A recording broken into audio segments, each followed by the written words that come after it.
In this video, I'm going to be talking about one of the, I believe, coolest and most useful features in Adobe XD, but also one of the most complicated features that can really trip students up. So I would watch this video maybe once or twice and try it out yourself just to make sure that you have the hang of it. So we're going to be talking about how to create animations in Adobe XD using the Auto Animate tools.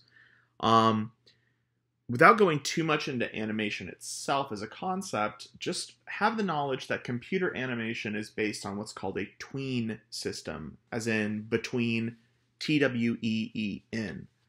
A tween system means that we give a computer a starting spot, we give a computer an ending spot, and it makes all of the space in between.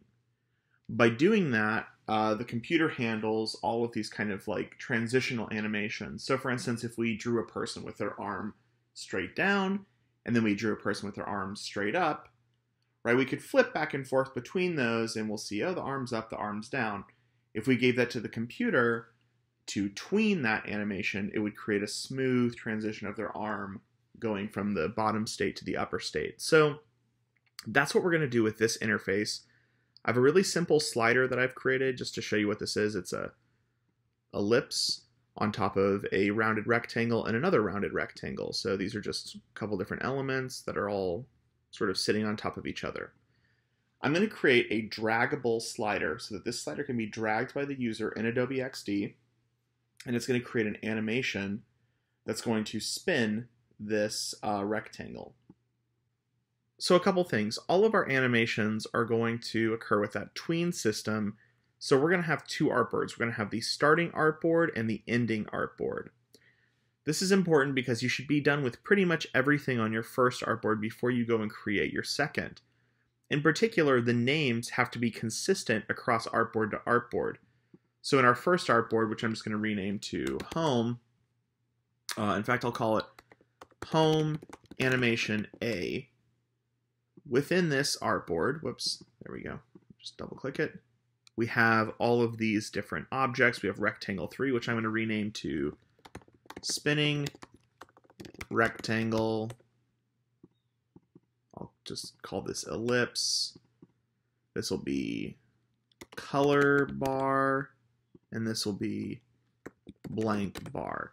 All of these names need to be consistent whenever we make a new state for our animation. So I'm going to just select this artboard, copy and paste it, and I'll rename this artboard to Animation B.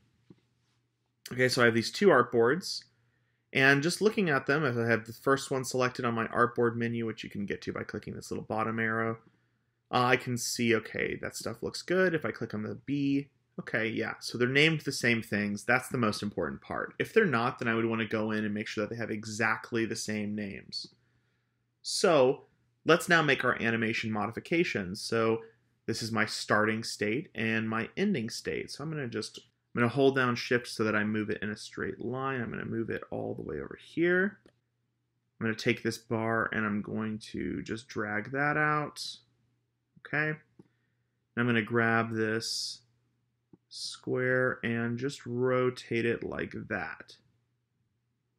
Actually, let's have it stop like here. So starting state, ending state. All right, that's the most important thing to understand. Let's click on prototype.